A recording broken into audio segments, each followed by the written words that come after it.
The last coin dropped from Belle Crawford's trembling fingers and hit the worn wooden counter with a sound so final it might as well have been a coffin nail. She pressed her palm flat against the rough surface of the general store counter, steadying herself, counting again. 3 pennies, a nickel, and 2 dimes. 38 cents. The flour alone cost 40, and that was before the salt pork, the matches, the single candle she had hoped to buy so her little sister Clara wouldn't have to fall asleep in the dark again. The shopkeeper, a thick-necked man named Harold Prout, stared down at the coins with the flat, disinterested gaze of a man who had seen desperation so often it had stopped moving him. "That ain't enough," he said. Belle knew it. She had known it before she walked through the door of Prout's General Store in Redemption, Texas, on that blistering August afternoon in 1882. She had known it when she counted the coins in the dark of the room she shared with her 7-year-old sister at the edge of town. She had known it, and she had come anyway, because sometimes you walk toward the thing that frightens you simply because standing still is worse. "I know it's short," she said, keeping her voice even. She had learned to do that, learned to keep the shaking on the inside. "I have more coming. I'm taking in laundry for Mrs. Haverson, and she owes me. I don't extend credit to strangers," Prout said, already turning away. "I have been in this town 3 months," Belle said. "I am not a stranger." "You're a woman alone with a child and no husband and no land and no prospect of either," Prout said, with the particular cruelty of a man who believed he was simply being practical. "That makes you a liability in my ledger, not a credit." The humiliation of it burned up through her chest and into her throat. She thought of Clara back in that room, sitting on the edge of the narrow bed with her knees pulled to her chest, waiting. Clara, who had not complained once since their father died in the spring, and left them with nothing but a handful of debts and a horse so old it had followed him into death 3 days later. Clara, who had walked beside Belle for 40 miles of hard road before a passing farmer took pity on them and let them ride the last stretch into Redemption in the back of his buckboard. Clara, who deserved so much better than what the world had handed them. Belle began to reach for the coins to take them back, her pride doing battle with her panic, when a voice came from behind her. Steady, low, unhurried, the way a man speaks when he has decided something and isn't asking permission. "I'll handle it." She turned. He was standing just inside the doorway, one shoulder resting lightly against the door frame as though he had been there a moment or an hour. She couldn't be sure. Tall, with the kind of lean, work-built frame that comes not from ambition, but from a lifetime of honest labor. Dark hair pushed back under a hat that had seen weather. Eyes the color of the sky just before a storm decides what it is going to do, that particular blue-gray that is neither one thing nor the other. He wasn't looking at Prout. He was looking at her, and there was nothing in his expression she could read as pity, which was the first thing she liked about him. "I don't need," she began. "I know you don't need it," he said, and he moved to the counter with that same unhurried ease, pulling a leather coin pouch from his vest pocket. "But you've got a sister waiting on that flour and the sun's moving, and there's no reason for this to take longer than it has to." He set the coins on the counter. "Enough. More than enough." Prout looked at him, then at Belle, then took the money without a word. Belle stood there for a moment with her 38 cents in her palm, and this stranger's easy confidence filling the space that humiliation had just occupied, and she tried to remember the last time anyone had done something kind for her without a price attached to it. She couldn't. But she would find out soon enough that Levi Bristol was not a man without his own darkness, his own secrets, his own reasons for being in Redemption, Texas, and that the kindness he offered so quietly at the counter of Prout's General Store was only the first chapter of something that would test them both to the edge of everything they had. 6 weeks earlier, Belle Crawford had been someone else entirely. Not in name, not in face, but in circumstance, which amounts to the same thing when you are talking about a woman in 1882 who has nothing left of her former life except the memories of it. She had grown up in Abilene, the daughter of a cattle broker named Thomas Crawford who had made and lost 3 fortunes by the time Belle was old enough to understand what a fortune was. The Crawford house had been a fine one on the good years, white-painted and tall-windowed, with a piano in the parlor that her mother played on Sunday evenings. Her mother, Eleanor, had died when Belle was 14, leaving behind a grief that Thomas Crawford attempted to fill with whiskey and speculation, with diminishing success on both fronts. Belle had been the steady one. She had always been the steady one. She ran the household at 15, managed the accounts at 17, and by 22 was the quiet engine that kept her father's life from flying apart at the seams. She did not complain about this. It was simply what was needed, and Belle Crawford did what was needed. When Clara was born, 7 years after Belle, the product of a brief and unsuccessful second marriage that Thomas Crawford barely spoke of, Belle had loved her immediately and completely. Clara's mother had left before the child was 3, and so Clara had grown up with Belle as the closest thing to a mother she had known, and Belle had accepted this as naturally as breathing. Then Thomas Crawford died.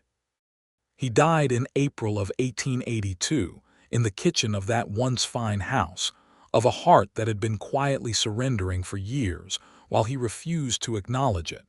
He left behind debts that the lawyer listed with the brisk efficiency of a man tallying livestock.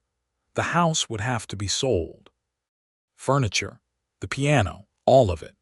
Belle had sat in the lawyer's office with Clara asleep on her lap and listened to the total of what her father owed and the zero of what he had left, and she had not cried. She had made a list in her mind.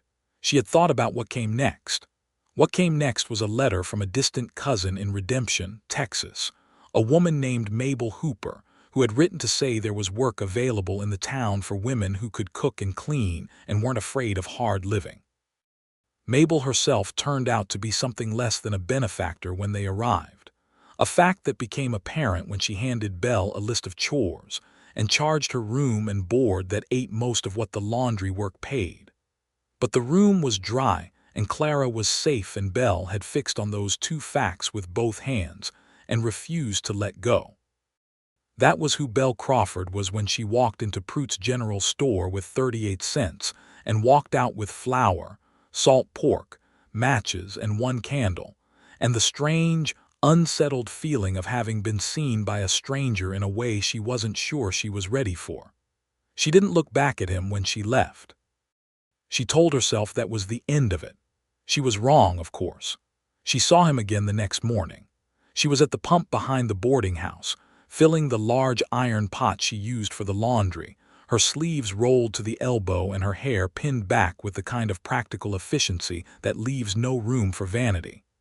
The sun was already hot at 7 in the morning, the particular merciless heat of a Texas August that sits on your shoulders like a physical thing. She heard his boots on the dry earth before she saw him, and when she looked up he was standing a respectful distance away, hat in his hand, which she noted. A man who takes his hat off before he speaks has been raised right, or learned from someone who was. "I wanted to apologize," he said. She straightened. "For what?" "For making you uncomfortable yesterday, at the store." She studied him. In the full light of morning he looked younger than she had first thought, somewhere in his late 20s, with the weathered look that outdoor living adds to a man's face without taking away the fundamental youth underneath it. There was something careful about the way he held himself, like a man who has learned to take up exactly the space required and no more. "You didn't make me uncomfortable," she said, which was partly true. He had made her something, but uncomfortable wasn't precisely the word for it. "You helped me. I didn't thank you properly. You don't owe me thanks." "I owe you 38 cents and whatever the flour cost above that," she said, because she had calculated it that night by candlelight. "I'll have it by Friday." He shook his head, a small motion. "That's not necessary." "To me it is," she said. She wasn't sharp about it, just certain. "I don't take charity." Something shifted in his expression, a quality of attention, like a man who has just heard something that interests him genuinely. "All right," he said. "Friday, then." He put his hat back on and turned to go, and she heard herself say, "What's your name?" He turned back. "Levi Bristol." Belle Crawford, she said. He nodded as though he already knew it, which unsettled her for a reason she couldn't immediately name. She filed it away. She found out later that same day, through the efficient mechanism of small-town gossip as delivered by the boarding house's other occupant, a chatty widow named Dora Finch, that Levi Bristol was the new deputy sheriff of Redemption. He had ridden in 2 weeks before Belle and Clara arrived, hired by Sheriff Jim Calloway to help manage a town that was outgrowing its lawman. Dora described him as quiet, reliable, and unmarried in that order, with the emphasis that a widow of a certain age puts on the word unmarried. Belle filed that information away as well. What Dora did not tell her, because Dora didn't know, was that Levi Bristol had come to Redemption with something other than a deputy's star driving him. He had come with a secret that sat in his chest like a coal with a long fuse, and it was only a matter of time before something would strike the spark. She learned the first piece of it on Friday. She met him at the edge of the main street at noon, as they had not quite arranged but both somehow understood, and she pressed the coins into his palm. He looked at them for a moment, then looked at her. "Would you walk with me?" he asked. She looked at the sun, calculated the laundry schedule, thought of Clara, who was occupied that afternoon with the schoolteacher who ran a small informal class on Thursday and Friday afternoons. She said yes before she entirely meant to. They walked to the far end of the main street and onto the track that led out toward the low hills to the west of town, and he told her something about himself. Not everything. She understood that, but something. He had grown up in Missouri, he said, worked cattle drives for most of his 20s. The law work was newer, but he had always had a sense for order, for the way things ought to go versus the way they too often went. He had come to Redemption because Sheriff Calloway had put out word that he needed a man, and because Redemption had something Levi Bristol needed. "What does Redemption have that you need?" she asked. He looked out at the hills for a moment. "A particular piece of unfinished business," he said. She let that sit without pressing it because she recognized the shape of a thing that wasn't ready to be talked about yet. She had her own things shaped like that.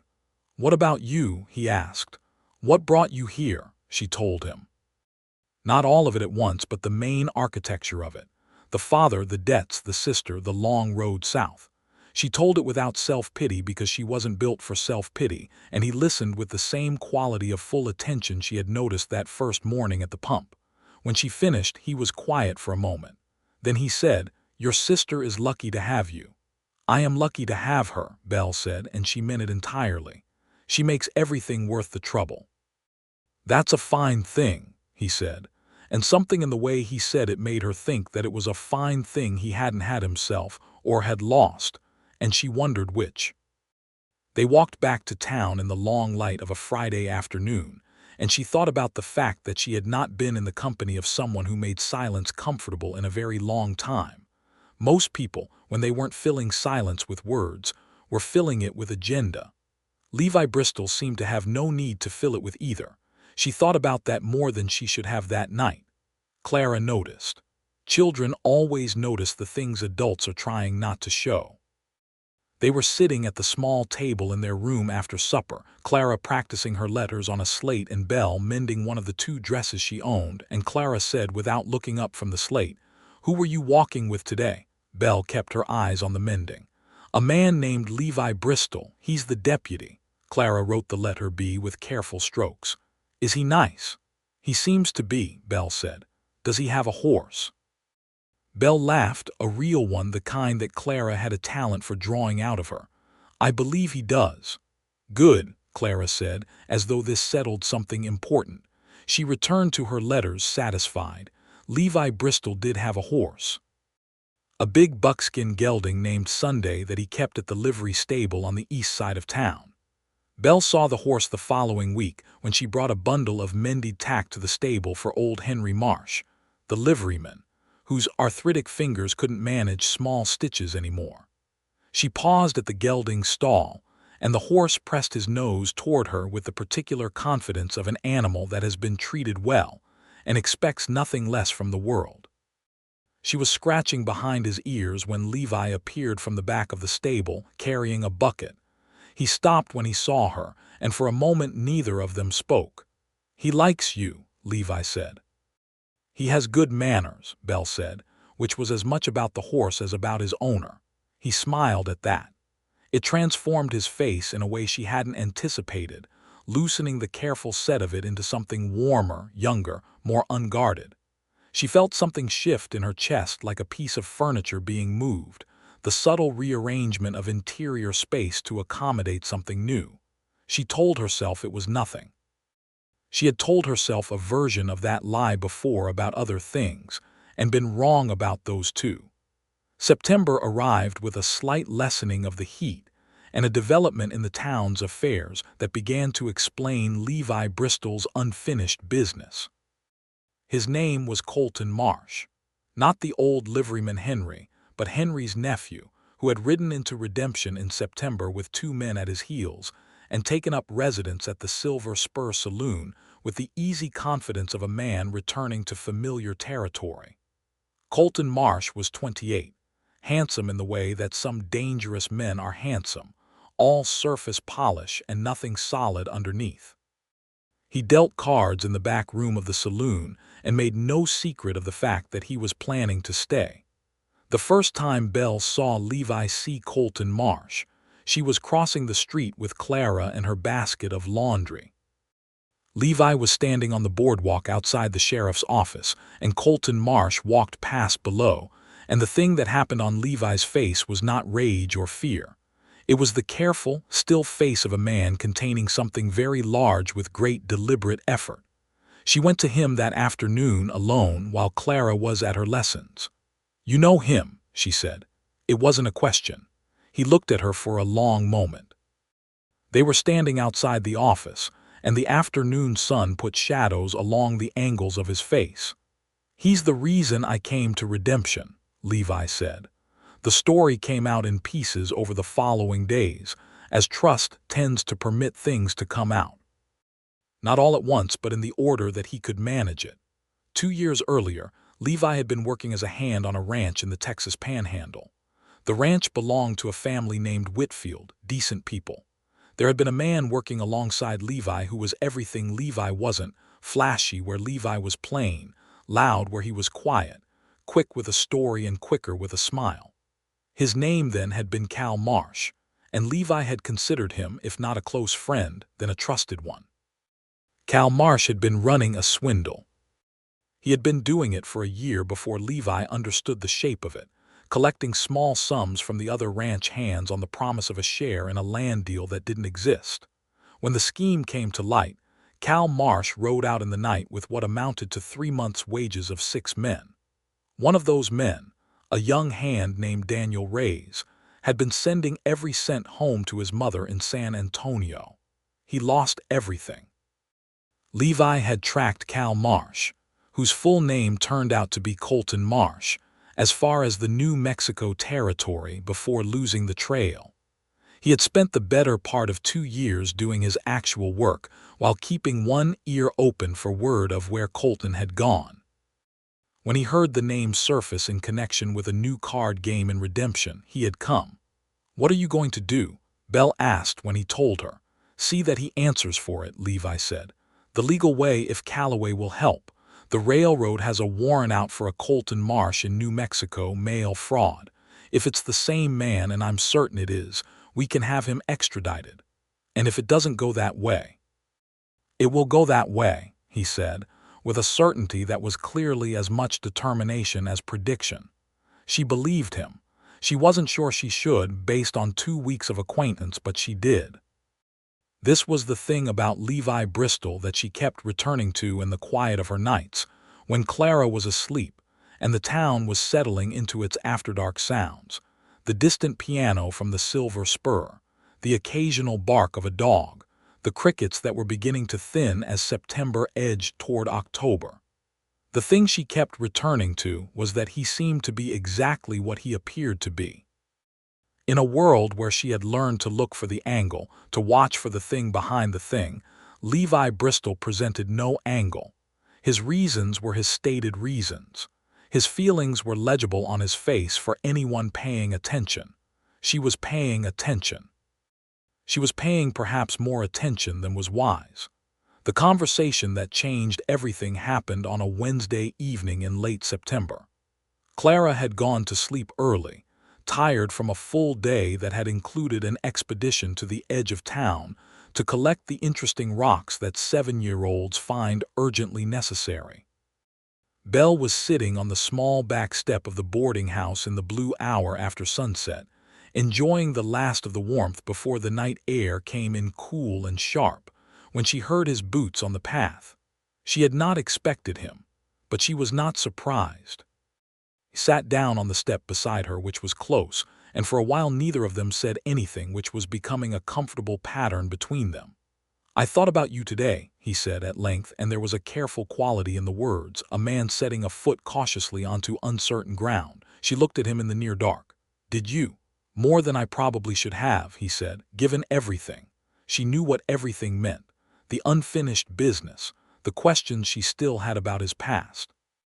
The fact that she was a woman with a child to care for and no margin for mistakes of the heart. All of that was everything. "I think about you too," she said, because if he was being honest she could do no less. He turned to look at her, and in the dusk his face was close enough that she could see the exact quality of his expression, which was a man recognizing something he has been hoping for and being almost afraid of it. "Belle," he said, and her name in his voice had a different quality than her name in anyone else's voice. She noticed that immediately. "Don't make promises you haven't examined," she said quietly. "I have Clara to think about. I can't afford," she paused, reaching for the honest word, "I can't afford something that turns out to be a moment's feeling and nothing more." "I don't operate in moments," he said. "I never have. How would I know that?" "You wouldn't," he acknowledged. "Not yet." He looked out at the darkening sky. "But I would like the chance to show you." She sat with that for a long while, the stars beginning to appear one by one in the Texas sky with their usual indifference to the decisions of the small lives below them. "All right," she said finally. She felt him exhale and realized he had been holding his breath. October arrived, and with it a change in the Colton Marsh situation that accelerated everything. Sheriff Calloway, a barrel-shaped man in his 50s who ran redemption with the practical efficiency of someone who had seen enough trouble to recognize it early, had been listening to Levi's intelligence on Marsh with the measured caution of a man who needed evidence before he could act. The warrant from New Mexico territory was real, but extradition required paperwork and a positive identification, and Calloway was not the kind of man to move before he was certain. What moved him was a conversation between Colton Marsh and one of his associates, overheard in the alley behind the Silver Spur, by a young Mexican boy named Tomás who worked in the kitchen and was smart enough to remember what he heard and careful enough to come quietly to the sheriff's office afterward. Marsh was planning another scheme. This one involved the land office. He had forged documents claiming ownership of 3 parcels of land on the south edge of town, and was preparing to sell them to newly arrived settlers who didn't know the territory. He had a buyer already, a family named Hooper, newly arrived from Ohio, who had scraped together everything they had to purchase land in Texas. The Hoopers. Belle's heart clenched when Calloway mentioned the name, because she knew there were several Hooper families with connections in the area, and the thought of a family like that being stripped of everything they had by a man like Colton Marsh was a thing that made her hands curl. Calloway moved that night. Levi rode with him and 2 other men, and Belle sat in the boarding house with her hands folded and her eyes on the door, and tried not to examine too closely what it meant that her chest was tight with worry in a way it hadn't been tight over anything except Clara's health in years. They brought Marsh in before midnight. He came without resistance, which surprised Calloway and didn't surprise Levi, who had told the sheriff that Marsh would calculate the odds and take the option that didn't involve a bullet, because men like him always preferred to leave themselves a back door. Belle heard about it from Dora Finch at breakfast, in the particular way that small towns deliver news, with all the embellishments that accumulate between the original event and the third retelling. But the core of it was true. Colton Marsh was in the jail. The New Mexico warrant had been confirmed. He would be transported to Santa Fe to stand trial for the mail fraud, and Calloway was adding a charge of attempted fraud in Texas for good measure. She saw Levi that afternoon. He came to the boarding house rather than meeting her somewhere public, which she noticed, and she opened the door and took one look at his face and said, "Come in." She made coffee on the small iron stove and they sat at the table while Clara napped, and she said, "How do you feel?" He thought about it. "Like something I've been carrying for 2 years has been set down," he said. "Lighter, but also a little lost, the way you feel when the thing that's been driving you is gone." "What drives you now?" she asked. He looked at her across the table with those blue-gray eyes that she had stopped trying to read with her head and had started understanding with something else entirely. "You might be able to guess," he said. She looked down at her coffee cup, feeling the warmth of it against her palms and the warmth of something entirely different spreading through her chest. "You should know something," she said. "I am not an easy woman. I know that. I have high standards for the people I let into our lives, Clara's life most of all." "You should," he said. "And I have a tendency to carry things alone even when I shouldn't," she said, because she believed in honesty when it mattered. "I've been told it's a frustrating quality." "I've been told I'm too quiet," he said. "So we'll drive each other a little mad and be better for it." She looked up at him and there was that smile again, the one that rearranged her interior furniture, and she smiled back before she could stop herself, which was the moment she admitted to herself, fully and without reservation, that she was falling in love with Levi Bristol. The admission did not frighten her the way she expected it to. It sat in her chest with a quality of rightness that she recognized, the feeling of a thing finding the place it belonged. But there was still the matter of what she hadn't told him. She had withheld one thing, not from deception but from the fear of it, and it had to do with the reason she had come specifically to Redemption, and with her cousin Mabel Hooper. Mabel Hooper was not simply a difficult woman who charged too much for a room. She was the wife of Chester Hooper, who was a man with a plan that he had not fully disclosed to Belle when he extended the invitation for her to come to Redemption. The plan, as it revealed itself gradually over the 3 months of Belle's residence, was this.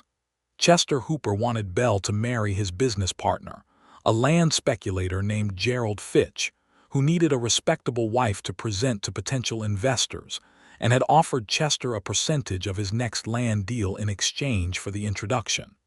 Belle had refused, clearly and more than once.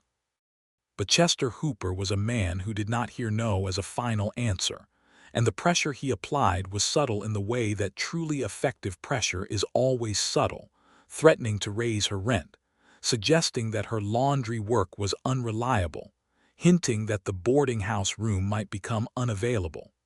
She had been managing this situation alone, telling herself it would resolve, not wanting to burden anyone else with it. But as October deepened and her feelings for Levi solidified into something she could no longer dismiss, the thing she was carrying alone began to feel dishonest. She told him on a Saturday afternoon when Clara was at a birthday gathering for one of the schoolchildren, and they were walking the western track again with the hills golden in the October light. She told it simply and completely, the way she did most things. When she finished, he was quiet for a moment and she watched the side of his face, the muscles at his jaw working slightly. "How long has this been going on?" he asked. "Since about 3 weeks after we arrived." 3 months, he said. "Yes." He turned to look at her. "Why didn't you tell someone, tell Calloway?" "Tell him what?" "That a man is suggesting I should get married and raising my rent. There's no law against that." "There's a law against coercion," he said. "It's subtle enough that I'd have a hard time making it stick," she said, "and I was managing it." "You've been managing everything alone for a long time," he said, not as a criticism but with a quality of sadness in it. "I didn't have anyone to share it with," she said, and looked at him steadily when she said it. He stopped walking and turned to face her, and she stopped too, the two of them standing in the late afternoon light with the hills at their backs. "You have someone now," he said. The simplicity of it stopped her breath for a moment. "Levi, I mean it as plainly as I said it," he told her. You have someone now if you want it." She looked at him, this careful, steady man who had stepped up behind her at the counter of a general store and changed the direction of things with 4 quiet words, and she thought about what it would mean to let go of the habit of solitude, to trust the weight of 2 people to one bridge. "I want it," she said, and her voice was steady because she was steady, even when she was afraid. He reached out and took her hand, and the warmth of his palm against hers was so simple and so complete that she had to look away for a moment to recover herself. They walked back to town in the long light with their hands clasped, and she thought that this was what it felt like to stop carrying things alone. The next week brought things to a head with Chester Hooper in a way that was both uncomfortable and, ultimately, clarifying. Chester Hooper came to the boarding house on a Monday morning when Mabel was out, and he was direct in a way he hadn't been before, which told Belle that he was feeling the pressure of his own deadline. Gerald Fitch, he said, was losing patience. Belle had 1 week to give him an answer. "My answer is no," she said, at the door, with Clara standing just behind her. "It has been no for 3 months, and it will continue to be no. I am not a business transaction." Chester Hooper's face went through several colors. "You are a woman with nothing," he said. "You ought to be grateful someone is interested in you at all." He said it with genuine conviction, which was the saddest part of it, that he believed it. "Good morning, Mr. Hooper," she said, and closed the door. She leaned against the door for a moment and felt Clara's hand take hers, small and certain. "You were very brave," Clara said. Belle squeezed her hand. "So were you, standing right there." She went to Levi that afternoon and told him. He listened without interrupting, and when she finished he said, "I'd like to speak with Calloway about this. Not about Hooper specifically, but about Fitch. A man who is so eager for a respectable wife that he's paying intermediaries to produce one is usually a man who needs to hide something. I'd like to know what." It turned out to be something worth knowing. Gerald Fitch was indeed hiding something. He had been hiding it for 2 years in the New Mexico territory, which happened to be the same territory where Colton Marsh had operated. When Calloway wired the territorial authorities, the response that came back contained the information that Gerald Fitch was wanted for embezzlement from the Santa Fe Land and Trust Company, and had been using respectable marriages in various frontier towns to establish false identities that let him operate new schemes. Chester Hooper, it emerged, had known something of this but had convinced himself that the particular details were not his concern.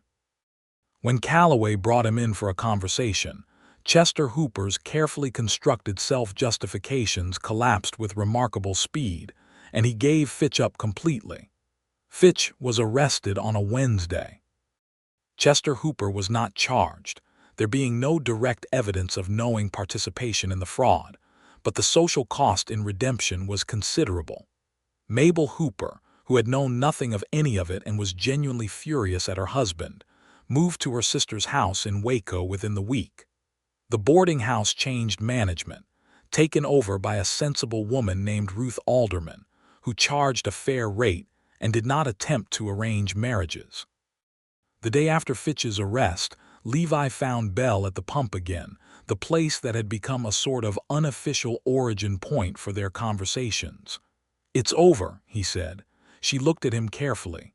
"Which part?" "The external trouble," he said. "Marsh, Fitch, the pressure on you." "Yes," she said. "Which means all that's left is the internal kind," he said, and the lightness in his tone was deliberate, but the thing underneath it was not light at all. "I'm not afraid of the internal kind," she said. "No," he said. "I don't imagine you are." He was quiet for a moment. In his way, the way that she had come to understand meant he was assembling something he wanted to say precisely. "I love you," he said. "I want you to know that isn't something I've said carelessly. I've thought about it with the same seriousness I bring to everything, and I am certain of it." The sun was very bright on the water in the iron pot and on the dry earth around the pump and on his face, and Belle Crawford, who had been steady through so many things, felt her eyes fill. She did not let the tears fall because she was herself and some things don't change, but she let him see them, which for her was the same thing. "I love you too," she said. And I'm telling you that knowing the full weight of what it means. With Clara, with everything. He nodded, taking the full weight of it as she had known he would. I'd like to court you properly, he said, if you'll allow it. I'll allow it, she said. She thought of several things at once. Clara collecting rocks, the piano in the parlor of a house that no longer existed, her mother's hands on the keys, the 38 cents, the steady voice. She thought that sometimes the end of one story is only the end of a chapter, and the next chapter is the one you didn't know you were headed for.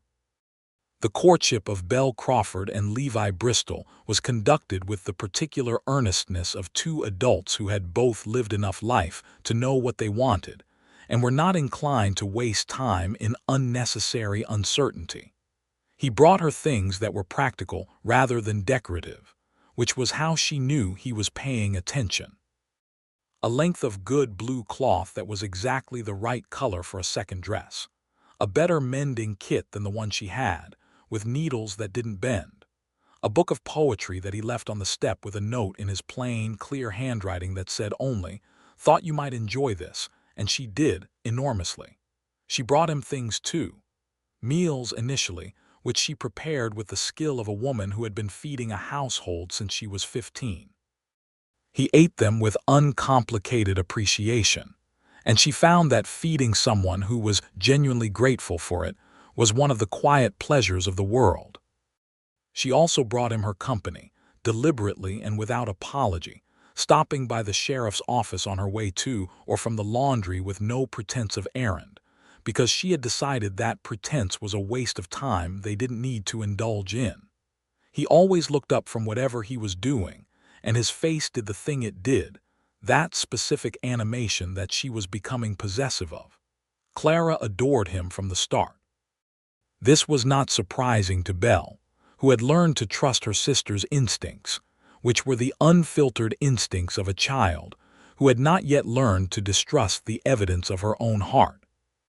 Clara decided within a week of the courtship beginning that Levi Bristol was good people, and she communicated this judgment in the way that 7-year-olds communicate important conclusions, by simply beginning to include him in the landscape of her world, as though the question of whether he belonged there had been settled.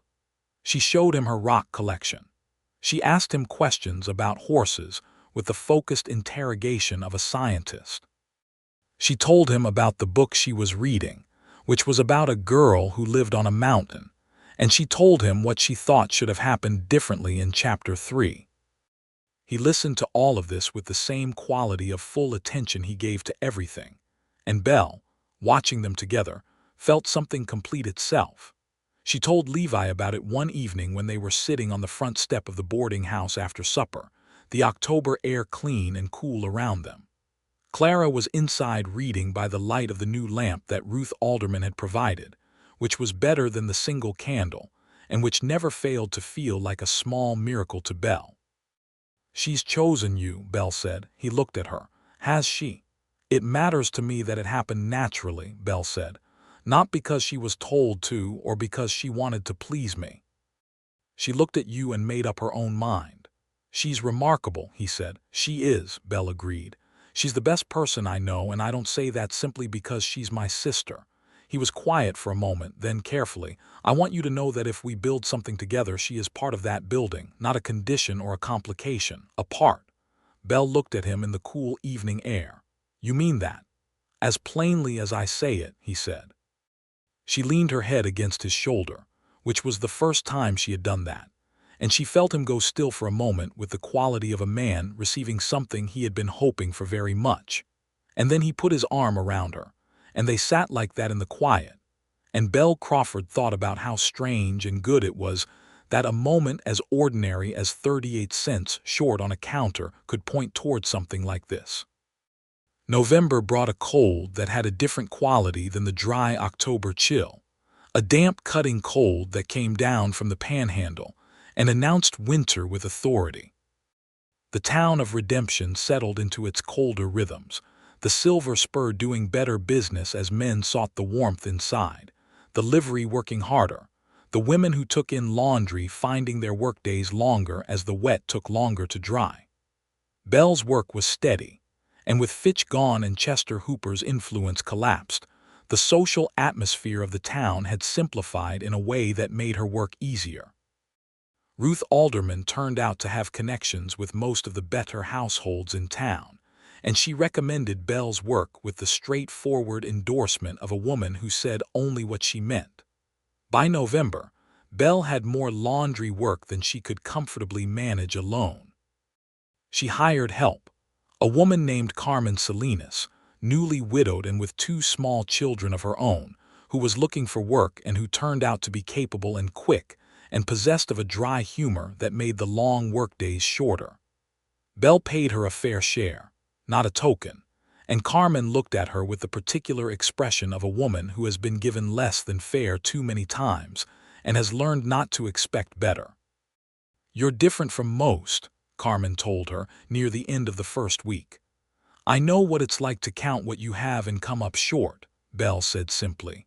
Carmen nodded, and that was the whole of it, and they worked well together from that day forward. Levi noticed the expansion of the laundry operation with quiet approval. He mentioned it one evening, saying that he had heard from Ruth Alderman that Belle's work was excellent and that she had taken on a partner. "You're building something," he said. "We both need to be able to support ourselves," she said, with the practical directness that was characteristic of her. "If something were to—" she stopped. "If something were to change," he said, finishing it the way she had meant it to be finished, which was as a hypothetical that they both understood was becoming less hypothetical. "Yes," she said. He reached across the table and took her hand, which was becoming the gesture that meant something too large for words. The proposal, when it came, was in keeping with everything else about him: unhurried, deliberate, sincere. It was a Sunday afternoon in late November, the first Sunday that had felt truly cold, with a sky the color of pewter and the smell of coming rain in the air. He had asked her to walk with him, and she had come, and they had gone out along the western track as they often did. And when they reached the place where the track curved and you could see the hills on three sides and the town small and distinct in the distance behind you, he stopped and turned to face her. He had clearly thought about what he wanted to say and equally clearly decided to say the uncomplicated version of it. "I want to marry you," he said. "I want to make a life with you and Clara. I want to be there for the things that come next, whatever they are. I don't have a great deal to offer in the material sense right now, but I intend to, and I will work every day of my life to make sure you never count coins short again." She looked at him standing there in the gray November light with his hat in his hand and his eyes holding the question with a steady warmth that was entirely characteristic of him. And she thought of every version of herself that had gotten her here: the girl who ran the household at 15, the woman who had walked 40 miles of hard road with a child on her hip, the woman who had stood at a counter with 38 cents and refused to bend even when bending would have been easier. And she thought, "Yes. Yes," she said. He let out a breath. He stepped forward and took her face in his hands, cold from the November air, and he kissed her, and it was like the rest of the things about him, unhurried and certain and complete, and she felt it through the whole length of herself from crown to sole. When he pulled back, his eyes were bright. "I should ask Clara," he said. Belle laughed, a complete one. "You should absolutely ask Clara." They were married in December, on a bright cold day when the sky was the particular hard blue of Texas winter, and the light came off the dry grass like something struck from stone. The wedding was small by the standards of some, the sheriff's office and its small adjacent hall being the venue, but it was attended by every person in Redemption whose presence mattered to either of them, and there were more such people than Belle had realized she had accumulated in her months in the town. Ruth Alderman came with a pie. Carmen Salinas came with her two children, who sat with Clara and were immediately absorbed into the serious business of her rock collection. Henry Marsh from the livery came and stood in the back, looking both pleased and embarrassed about being pleased, which was exactly his way. Sheriff Calloway performed the ceremony with the brisk sincerity of a man who found official occasions slightly uncomfortable but honored them completely. and when he reached the point where Levi was to say the words, Levi said them with his eyes on Belle the entire time, each word placed with the deliberate care of a man who knows the full weight of the promises he is making. Belle said her own words and felt them settle into her like something taking root. Clara, standing beside Belle with her best dress on and her hair in the two careful braids that Belle had plaited that morning by the light of the good lamp, was solemn with the solemnity of a child who understands that something significant is happening and wants to honor it. When it was done, and the small gathering erupted in the modest celebration of people who are genuinely happy for someone, Clara took Levi's hand on one side and Belle's on the other, and stood between them, and Belle looked down at her and felt a fullness she had no adequate word for. The winter settled in around the new arrangement of things. Levi moved his few belongings into the 2 rooms that they took at the boarding house, expanding to 3 rooms when Ruth Alderman made the adjacent room available, so that Clara had a room of her own for the first time in her life.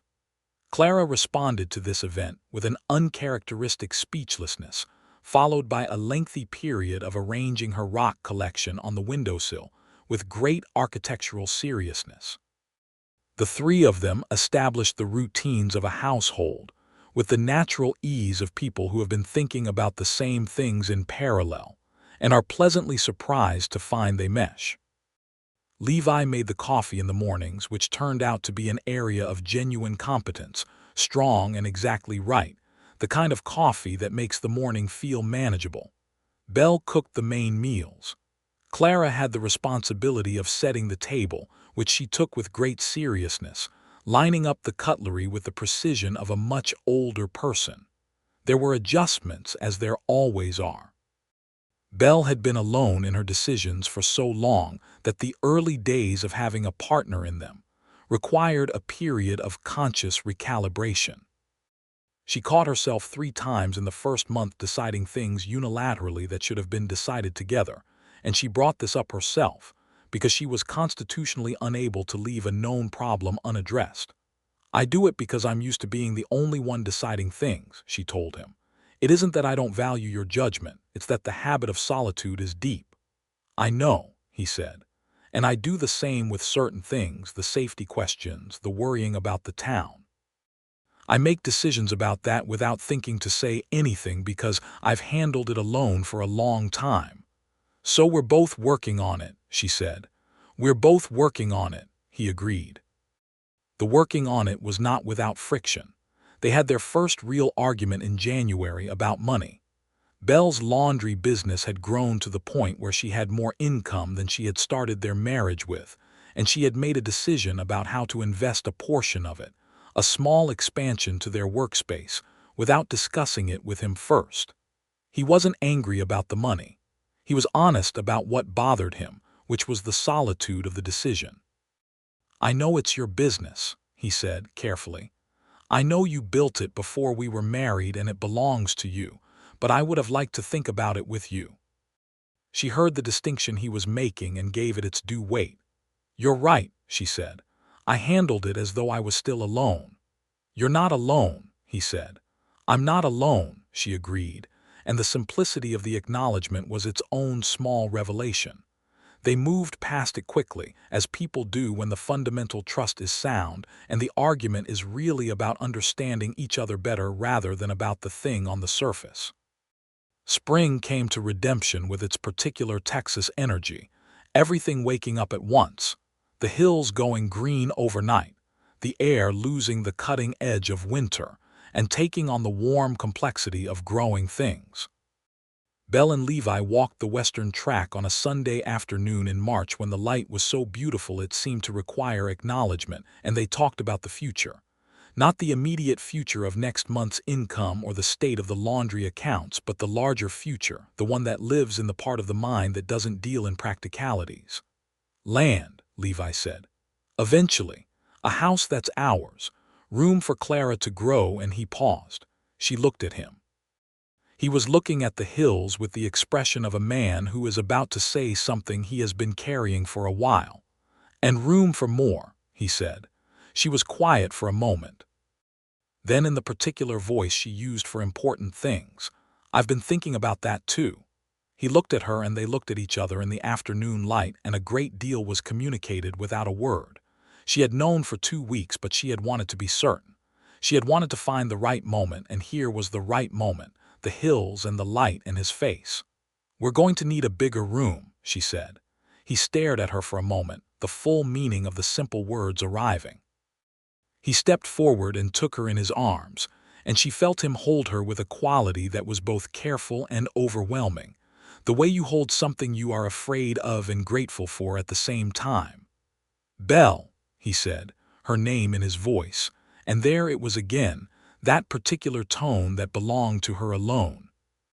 They stood in the hills on a Sunday afternoon in March in 1883 and held each other while redemption lay small and human in the distance, and she thought about the 38 cents and the steady voice and the way that some moments contain the seeds of everything that follows. Clara was told that evening. She received the news with an interval of very serious thought, and then declared that she hoped it was a boy because she knew enough girls already, which made both Belle and Levi laugh until the table shook. It was, in fact, a boy. He was born in October of 1883, in the room above Redemption, delivered by the town's doctor, a careful older man named Dr. Perkins, who had brought most of the town's children into the world, and who had a reputation for absolute calm that Belle found genuinely useful during the more challenging parts of the proceedings. She held the baby in the subsequent quiet, the doctor having gone and Levi sitting on the edge of the bed beside her with the look of a man who has just witnessed something so large that the usual categories of experience don't apply to it, and she said, "What do you want to call him?" Levi looked at the baby with the concentrated attention that he gave to everything, the small, serious face, the impossibly small hands. "Thomas," he said, "if you're willing," after her father. She looked at him and felt the consideration in the choice, the offering of it. "Thomas," she said. "Yes." Clara, allowed in immediately after the doctor left, inspected her nephew with the evaluative scrutiny of a senior scientist assessing a new finding, and then declared him acceptable, which coming from Clara was high praise. "He's smaller than I expected," she said. "He'll grow," Levi said. "Good," Clara said, satisfied, and took her post at the foot of the bed as though she had been appointed and intended to take the appointment seriously. The year that followed was the year Belle Bristol, who had been Belle Crawford, understood what it meant to be building something rather than surviving something. The laundry business had grown into a proper commercial operation, with 3 women employed, and a dedicated building that Levi had helped her negotiate the lease on from the owner of a vacant property on the eastern edge of the main street. It was not a fortune, but it was a sustainable livelihood, and the satisfaction of having built it from nothing was a kind of wealth that didn't go in ledgers. Levi had moved from deputy to something more significant over the course of the year. Calloway, whose health was declining with the gradual persistence of age, had begun to rely on Levi for more of the actual governance of the town's safety. And in the spring of 1884, when Calloway formally retired, the town council offered Levi the sheriff's position without a dissenting vote. He talked to Belle before he accepted, sitting at their kitchen table in the proper house they had been renting since the spring, a real house with 3 proper rooms and a yard where Clara had established an ambitious garden, and he laid out the full picture of what the job would mean, the responsibilities, the occasional danger, the commitment of it. "I want to know what you think," he said. "Not if you'll support me. I know you will. I want to know what you actually think." She looked at him and thought about the man who had stepped up behind her at a general store counter and the man who sat before her now, and she understood that these were the same man, and also that the man had been growing in the direction of this for as long as she had known him. "I think you're exactly right for it," she said, "and I think the town is lucky to have you." He became Sheriff Bristol in April of 1884, and the badge looked exactly as natural on him as she had expected it to. The family moved to a larger house that summer, when it became clear that two things were true simultaneously. The house they were in had become too small, and they were going to need more room again. Belle told him on a Wednesday evening in June, in their bedroom with the window open to the warm night, and he received it with the same quality of overwhelmed joy as the first time, which she had not taken for granted and did not take for granted now. "When?" he asked. "February, I think," she said. He pulled her close and held her against his chest, and she could feel his heartbeat, steady as everything else about him. "I love you," he said, more than he stopped. "More than what?" she asked. "More than I knew you could love a person," he said.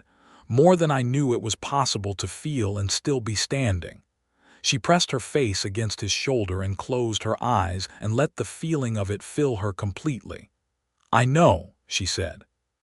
The second child was born in February of 1885, on a cold night that smelled of wood smoke and coming snow, and she was a girl, which Clara received with unqualified delight, and Thomas, at 16 months, received with the cheerful indifference of someone who had not yet developed a strong opinion about gender.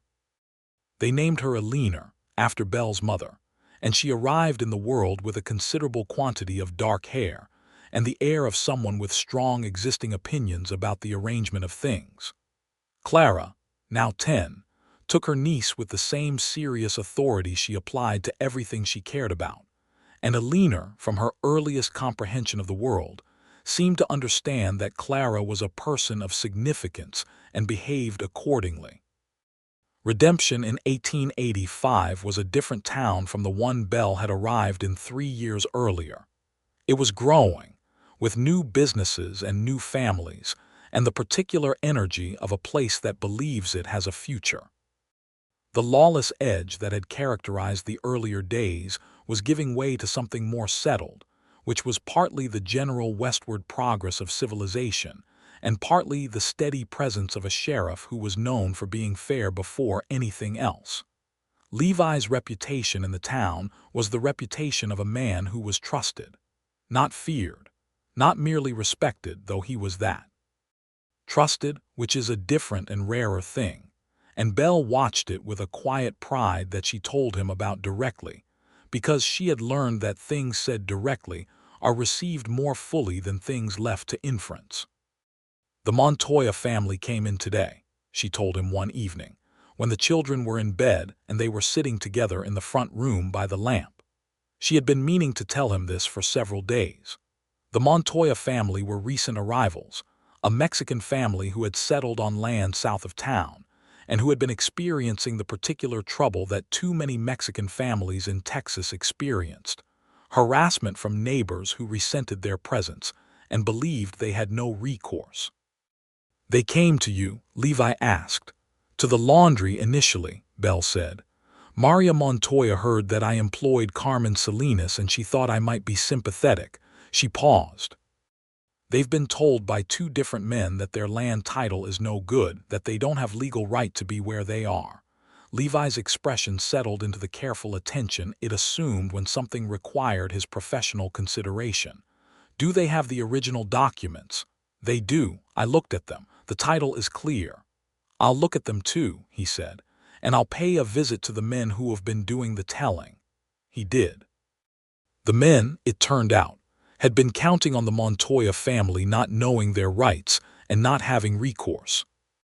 They had not counted on a sheriff who took the harassment of any family in his county as a matter deserving his full attention regardless of that family's origin. The matter was settled without further incident, and the Montoya family sent Belle a covered dish that she suspected contained the best tamales she had ever eaten, which she mentioned to Carmen, who was not surprised. The year moved through its seasons with the particular richness of a life that has found its proper proportions. There was difficulty, as there always is. Business challenges, whether that threatened the garden, a winter cold that put Thomas down for 2 weeks and frightened Belle in the deep way that only a sick child frightens a parent. There were professional difficulties for Levi, cases that didn't resolve cleanly, the occasional situation that required more than procedure could address. But underneath all of it was the thing that had been there since a Sunday afternoon in November of 1882. The particular quality of two people who have chosen each other clearly and continue to choose each other, not out of inertia, but out of the ongoing, daily recognition that the choice was right. Belle thought about this on a morning in the fall of 1885, when she was standing at the window of the house watching Levi in the yard with Thomas, who was just old enough to be mobile and interested in everything, and Clara, who was reading on the steps with Alina settled in her lap with the calm contentment of a baby who has worked out that Clara's lap is the best available location. She thought about the 38 cents. She thought about the particular quality of shame and determination she had felt walking into Prutt's store that day, the cold arithmetic of not enough, the way the world narrows to its essential dimensions when you are that close to the edge. She thought about the voice behind her, unhurried and steady. She thought about the fact that the story she was looking at through the window, Levi and Thomas in the sunlight, Clara and Alina on the step, this particular irreplaceable arrangement of people who were her people, had its origin in a moment so apparently small that no one watching it would have known they were watching the beginning of everything. She made coffee and she called them in for breakfast, and they came, Thomas at a run with his arms windmilling the way small children run when running itself is the joy. Alina passed from Clara to Belle's hip with the practiced ease of a family that has learned its own choreography. Levi coming last through the door and catching her eye over the top of Thomas's head with that look, the one that was hers. "Good morning," she said. "Every one of them," he said. She put the coffee down and he crossed to her and kissed her with the unhurried certainty that was his particular gift. And behind them Clara made a theatrical sound of protest that made Thomas laugh without knowing why. And Alina, from her post on Belle's hip, reached a small determined hand toward Levi's face with the firm intention of grabbing his nose. He let her, and his face did the thing it did when he was entirely happy, which was less the smile and more the settling of every line of it into something that looked like home. In 1886, the spring brought a letter from San Antonio. Levi read it twice at the kitchen table and then set it down and looked at Belle with an expression she couldn't immediately read. "It's from the family of Daniel Rays," he said. She remembered the name. The young ranch hand who had sent every cent home to his mother and lost it to Colton Marsh. "His mother," Levi said. "She's asking about restitution. Apparently, the court in Santa Fe ordered Marsh to make partial restitution to the men he stole from. She's asking if I know where she should direct the claim." Belle sat down across from him. "Do you?" "I have the court records," he said. He paused. "She says in the letter that Daniel died 2 years ago. He was 24. The quiet of the kitchen held the weight of it for a moment. "I'm sorry," Belle said, which was inadequate but was what there was. "He worked hard," Levi said. "He was a good worker and a decent man. He sent money home because his mother was alone and he felt responsible for her. He looked at the letter. He never got it back, what was taken from him." "His mother will get something now," Belle said, "because of what you did, because you followed it through." He nodded, but the look on his face was the look of a man who knows that something being partially right doesn't make it fully right, and he was the kind of man who didn't pretend otherwise. "I'll write to her today," he said. "And I'll write to the court in Santa Fe." He did, and the matter was handled with the careful thoroughness that characterized everything he did, and the letter he received back 3 months later from Daniel Rays's mother, Senora Rays, was written in a formal Spanish that he asked Carmen Salinas to translate, and the translation contained a quality of dignity and grief and gratitude that Belle read twice, and then folded carefully and put in the small box where she kept the things that needed to be kept. The summer of 1886 was the summer of the new house. It had been coming for a year, talked about in the careful way that Levi and Belle approached large decisions, considered from all the angles, planned. Levi had been saving his share of salary with the focused efficiency of a man with a specific goal, and Belle's business had been producing steadily, and they had found a piece of land on the eastern rise above the town, high enough to see the hills on 3 sides and the flat stretch of Texas plain on the 4th, with room for a proper garden and a yard, and the capacity to be expanded as need required. The builder was a local man named Jacob Holt, who had built half the town and who operated with the painstaking precision of someone who understood that a house is not just a structure, but a container for a life. They broke ground in May and moved in September, on a Saturday afternoon, with the whole family involved in the moving, which was less efficient and more joyful than it would have been otherwise. Clara, 11 now, had the room facing east that she had picked because of the morning light, and she spent the first week arranging and rearranging her rock collection on the wide windowsill until the geography of it was exactly right. Thomas, just turned 3, was primarily interested in the stairs, which he went up and down approximately 40 times in the first afternoon, with the focused dedication of a scientist conducting a controlled experiment.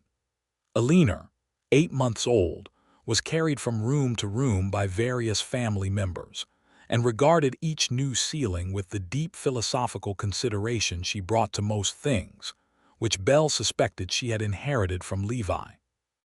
They slept in the house that first night with everything still in boxes and the smell of new wood around them, and Belle lay in the dark beside her husband in their bedroom, and listened to the sounds of the house settling and the children breathing in their rooms and the night sounds of Texas coming in through the window, and she felt something that she could only describe as the complete version of a thing that had been building for 4 years.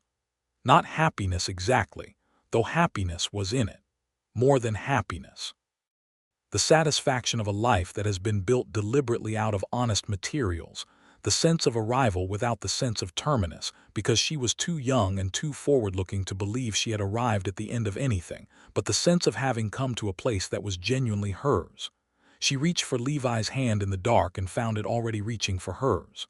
"Are you awake?" she asked. "I've been awake for an hour," he said. "Why didn't you say something?" "I was thinking," he said. "Listening to the house. And thinking about a girl who walked into Pruitt's store with 38 cents, he said quietly, and walked out with more than she bargained for. She laughed softly, careful not to wake the children. "I walked out with flour and salt pork. And me behind you," he said.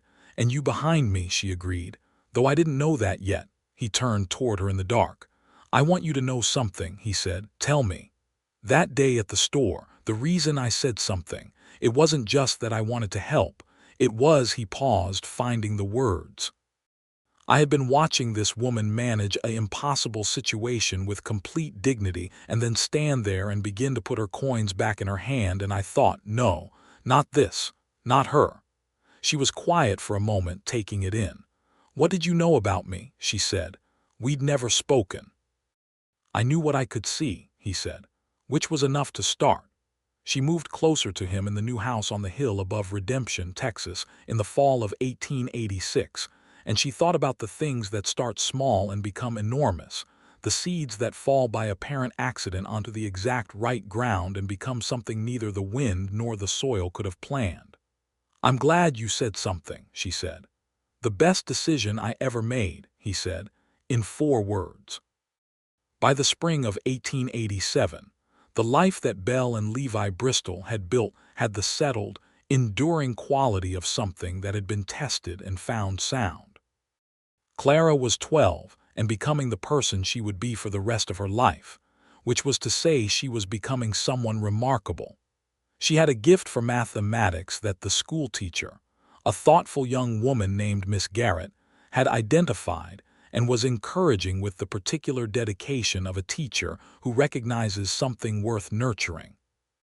Clara spoke about becoming a scientist the way other girls spoke about marriage, as though it were simply the natural direction of her talents, and neither Belle nor Levi gave her any reason to think otherwise. Thomas was 3.5 and was primarily interested in horses, which had been the case since the age of 2 when Levi had put him on Sunday the buckskin for the first time, and Thomas had patted the horse's neck with the focused satisfaction of a child who has just found his vocation. Levi had begun the careful, patient work of teaching him horsemanship in the proper sequence, starting with grooming and feeding and the language of a horse's body. And Thomas absorbed every lesson with a seriousness that seemed too large for his small frame. Alina was a year and a half and had developed an extremely decisive personality that expressed itself primarily through a comprehensive vocabulary and the strategic deployment of the word no, which she used with what Levi described as professional precision. The business was flourishing. Belle had expanded it again, opening a second location near the new part of town that had grown up to the west of the original settlement, and Carmen Salinas was now her full partner, the two of them running the operation with the efficiency of long collaboration and the warmth of genuine friendship. They employed 6 women in total, and the wages they paid were fair enough that they had never once lost a good employee to a competitor. There was a conversation that happened in May of 1887 that Belle returned to for years afterward, not because of its drama, but because of its quality of completeness. They were in the garden after supper, the long spring evening giving them an extra hour of light, and the children were variously occupied, Clara with her book, Thomas with a very important project involving dirt and a stick, Alina making a thorough investigation of the garden bed, with the focused attention of someone conducting an inventory. Levi was sitting on the back step watching all of this, and Belle sat beside him, and for a while they didn't talk because the evening didn't require it. Then he said, "Do you remember what you told me the first morning at the pump, about what you couldn't afford?" She remembered. She had told him she couldn't afford something that turned out to be a moment's feeling and nothing more. "I remember," she said. "I've been thinking about that lately," he said. "About how close it was. How easily it might have gone another way." She looked at him. "What do you mean?" "If I'd been less certain," he said. "If you'd been less willing to risk it. If any number of things had been different." He shook his head slightly. "I think about that sometimes, how the thing you think is protecting you can be the thing that keeps you from the only life that would have been enough." She sat with that for a moment. "I was protecting Clara," she said. "That was the real thing. I could have handled anything for myself, but bringing someone wrong into her life, I know," he said. "I knew that about you from early on. It was one of the things that made me certain." She looked at Thomas in the dirt and Alina in the garden bed and Clara's absorbed profile over her book, and she thought about what enough looked like. "This is enough," she said. "This is more than enough." This is she stopped, because the language ran out somewhere before the fullness of what she meant. "Yes," he said. He put his arm around her and she leaned into him, and they watched their children in the evening light of a May evening in Redemption, Texas. Redemption. She had always thought the name was a little much, a little too pointed in its suggestions. But sitting here in the garden of the house on the hill, she thought that maybe the names of places knew something about what would happen in them before the people did. In the winter of 1887, near Christmas, Belle understood that she was expecting again. She told Levi on a Sunday morning with the snow that had come to Redemption in an unusual quantity that year lying on the hills and the house warm around them, and he received it with the same undimmed joy as each time before, which she treasured. "3," he said. "3," she confirmed. "Is that too many?" He looked at her with an expression of such clear and uncomplicated love that she felt it in her sternum. "Not remotely," he said. She was 30 years old in the winter of 1887, and Levi was 31, and they had been married for 5 years, and she thought about the mathematics of it sometimes with a private wonder. 5 years from 38 cents and an empty hand to this particular fullness. The calculus of it didn't resolve into a sensible equation. Some things don't, and that was fine. The third child was born in August of 1888, on a hot night with the window open and the sound of Redemption's night life in the distance, and she was a girl with Belle's coloring and what appeared, in the early evidence, to be Levi's quality of absolute calm. They named her Rose, because Belle had been wanting a garden name since Alina arrived, And Alina had turned out to be so entirely Alina that no flower name would have suited her. Clara, 13 by this point, received Rose with the dignified tenderness of someone who had been expecting her and was prepared. Thomas, nearly 5, was briefly baffled, and then decided to regard her as an interesting new feature of the household. Alina, 2.5, assigned herself the role of supervisor of Rose's activities with the professional authority that was entirely her own. Levi held Rose on the evening of her birth, after Dr. Perkins had gone and the house had settled, the other children finally asleep, and Belle watching him from the bed with the specific exhaustion and satisfaction of a woman who has done an enormous thing and knows it. "She looks like you," he said, looking at the baby. "She looks like herself," Belle said. He smiled at that. He sat on the edge of the bed and looked from the baby to Belle and back, and she could see him doing the same thing she did sometimes, the private accounting of the life they had made. "I want to tell you something," he said.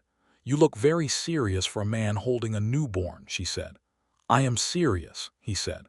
"I want to tell you that I know what you gave up to trust this. What it cost you to let someone in, and I have never once stopped being grateful for it, and I never will." She looked at him for a long moment. "It didn't cost me anything," she said. "That's the thing. I thought it would, but it didn't. It gave me everything." He leaned forward and kissed her, careful of the baby between them, and Rose made the sound that newborns make. Not quite a sound, more a quality of breath, and they both looked at her and then at each other, and smiled the shared smile of people in on the same long, beautiful secret.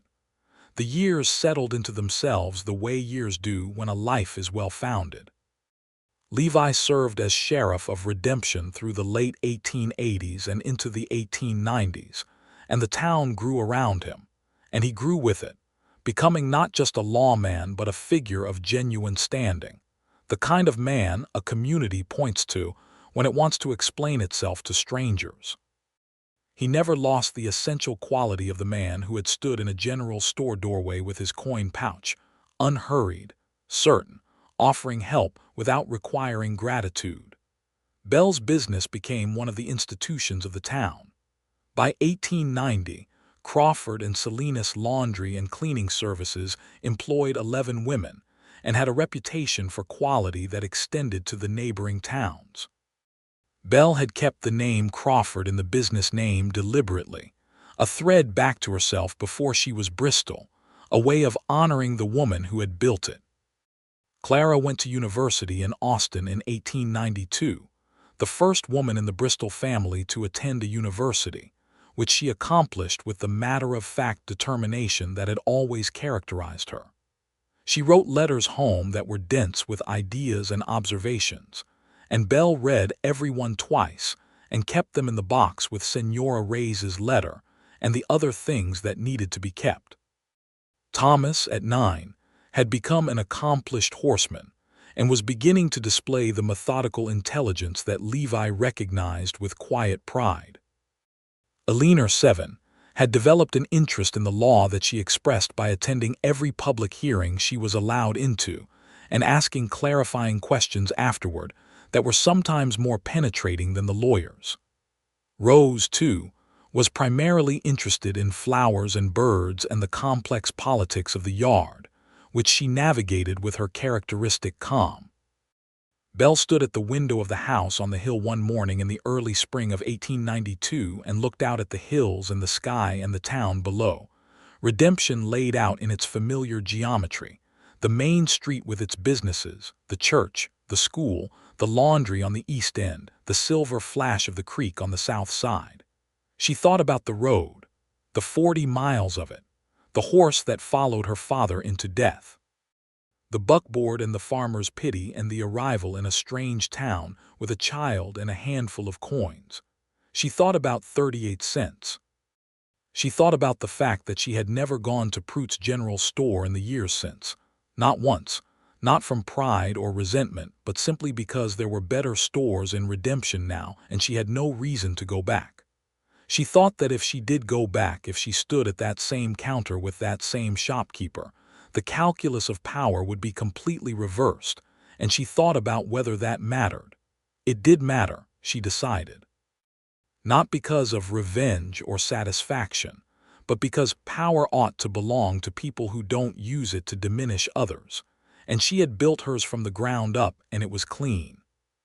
She heard Levi on the stairs and then in the kitchen, the particular sound of his morning movements that she knew as well as her own by now, and she heard him making the coffee, and she felt the warmth of it reach her where she stood at the window. She heard Thomas arguing with Alina over something in the yard below. She heard Rose singing to herself in her room, a song with no particular melody but great conviction. She heard, in the distance, the sound of redemption beginning its day. She turned from the window and walked to the kitchen where her husband was standing with 2 cups of coffee, one extended toward her with the same unhurried ease as everything he did, and she took it and stood beside him, and they looked out the kitchen window together at the yard and the hills beyond. "Good morning," he said. "Every one of them," she said. He looked at her with those blue-gray eyes, and she looked back at him. And between them was the full weight and fullness of everything they had built together. The children and the house and the business and the town and the years. And underneath all of it always, the simple, improbable fact of 2 people who had found each other in the particular way that only happens when both of them were looking, even when they didn't know they were. She reached up and touched his face, because she still did that, still felt the need to confirm by touch the thing the eyes reported. He covered her hand with his. Outside, Thomas and Alina had resolved their argument and were now apparently engaged in something that involved, from the sounds of it, the garden bed and a great deal of creative energy. Rose had stopped singing and was presumably applying her musical talent to some other pursuit. The hills of Texas were doing what they always did in the morning, receiving the light. In the general store that still stood on the main street of Redemption, Texas, Harold Prout still served behind the counter, older now and somewhat softer in his manner, though whether this represented genuine change or simply the adjustment of a man who had watched Belle Crawford become Belle Bristol over the course of a decade, she could not say. She had never asked. Some things didn't require her attention. What required her attention was here, in this kitchen with this man, on this morning and all the mornings after.